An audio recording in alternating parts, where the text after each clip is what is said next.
A crumpled $5 bill slid across a diner table and stopped in front of Nala Brooks.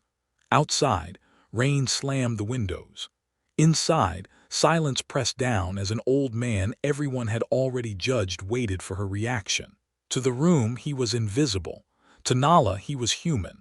She was tired, underpaid, and already carrying the weight of being a black woman in a world that expects less. What she did next wasn't loud. It wasn't dramatic. But it would quietly expose greed, entitlement, and a truth powerful people never expect. Because sometimes the smallest moment changes everything. And the question is, who was really being tested? Comment and tell us where you're watching from. We love seeing how far these stories reach. And subscribe for more powerful stories that demand to be heard. Nala Brooks had learned to measure her days in small victories. A steady shift. Enough tips to cover the bus ride home. A quiet dinner with her daughter before exhaustion took over. She worked at a roadside diner just off the highway, the kind of place people passed through and rarely remembered. For Nala, it was survival.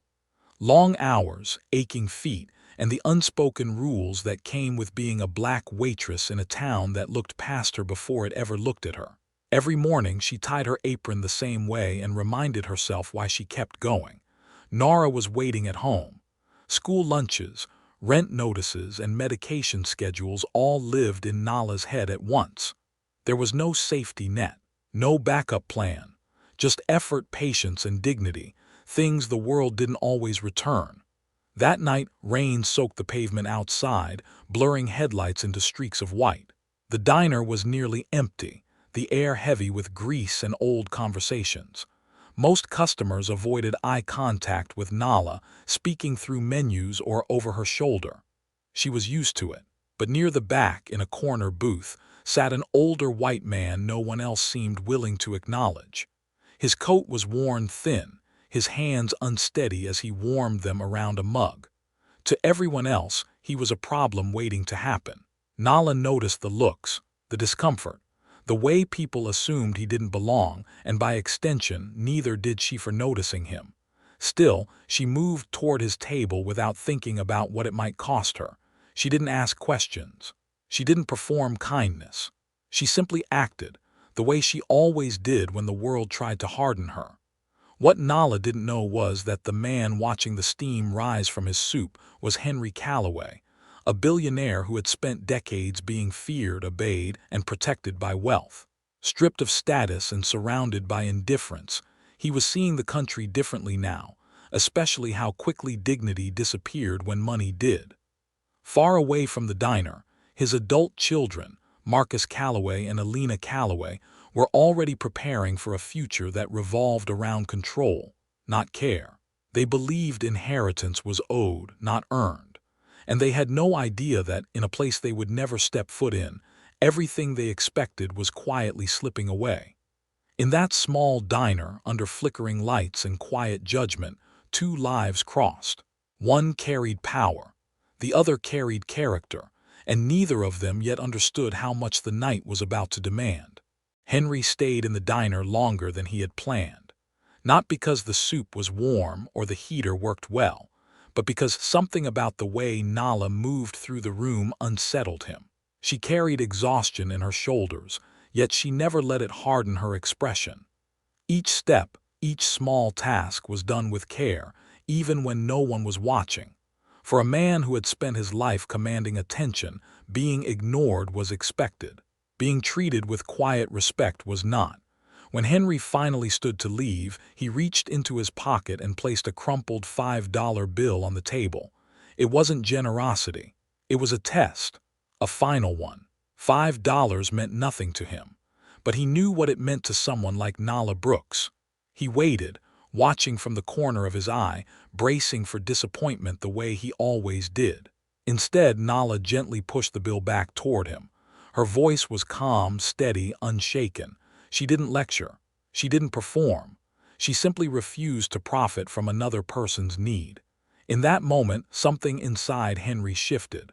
He walked back into the rain with the bill still in his hand, aware that the world he trusted no longer made sense. What Nala didn't see was the aftermath. She returned to wiping counters, her mind already moving to bus schedules and whether Nora's shoes would last another month. For her, the moment was over.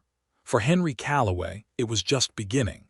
The next morning, wrapped in the same worn clothes, Henry continued his experiment. He walked into hotels built with his money and was turned away without explanation. He stepped into restaurants where executives once rose when he entered, only to be escorted out like a threat. Security guards watched him with suspicion, hands resting near radios, as if poverty itself were a crime.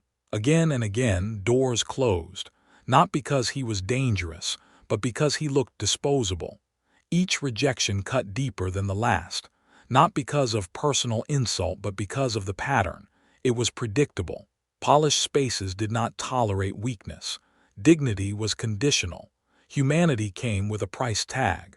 By the time Henry returned home, the truth was impossible to ignore. He had built an empire in a system that rewarded cruelty and punished compassion, and the people closest to him embodied it. When Henry told his children about his terminal diagnosis, the room went cold. Marcus Calloway leaned forward, already calculating. His questions circled ownership and authority, never once touching fear or grief. Elena Calloway followed with concern that felt rehearsed, her focus fixed on safeguards and contingencies. Their words were careful, their intent was not. That night, alone in his penthouse, Henry replayed the diner scene again and again. Nala's tired eyes, her refusal, the way she spoke of her daughter with quiet determination, not desperation. She had less than nothing, yet she had given him something no one else had offered, dignity without expectation. An idea formed, sharp and final. If blood could not be trusted, perhaps character could. Henry summoned his attorney before dawn. The conversation was long, deliberate, and irreversible. Structures were discussed, protections layered. Secrecy was essential. The beneficiary would remain unnamed. The fortune would be sealed until after his death. Henry was not naive. He knew what would come next, and it came quickly. Marcus sensed the shift first. Phone calls grew tense. Meetings turned confrontational. Elena's concern hardened into strategy. Subtle questions became sharp accusations. Henry's mental clarity was quietly challenged. Advisors suggested evaluations. Lawyers hinted at intervention. It was framed as care, but the threat beneath it was unmistakable. Meanwhile, Nala Brooks lived her life unaware of the storm gathering around her name. She walked Nora to school. She counted tips. She planned meals carefully. She had no idea that private investigators were digging for flaws that didn't exist, or that her simple act of kindness was being twisted into something sinister by people who had never earned a thing. Henry watched his children unravel with grim clarity. The more pressure they applied, the clearer their intentions became. Control mattered more than connection. Wealth mattered more than humanity. The line had been drawn, and they were on the wrong side of it. One evening, after another tense exchange, Henry finally spoke the truth aloud, calmly, without anger. He told them they did not deserve what he had built. That inheritance was not a right. That character mattered more than blood. The silence that followed was electric. They left furious, threatening, certain they would win, but Henry was already steps ahead. As his health declined, his resolve did not. The documents were complete, the protections airtight. What began as a quiet test in a forgotten diner had become something far larger, a challenge to entitlement, to racism, to a system that mistook power for worth. And soon, whether anyone was ready or not, the truth would be revealed. The reading of the will did not begin with drama. It began with quiet, thick, heavy silence pressing against the walls of Henry's private library. Sunlight filtered through tall windows, illuminating shelves of books his children had never opened. Marcus sat rigid, jaw tight, confidence barely restrained. Elena paced in short, controlled steps, heels clicking like a countdown. They were not there to grieve. They were there to collect. The attorney took his seat and opened the folder with practiced calm. Formalities came first. Personal items, minor acknowledgments. Marcus relaxed, a faint smirk forming as the words unfolded exactly as expected. This was routine. This was blood. This was entitlement. Then the tone shifted. The attorney read Marcus's portion first.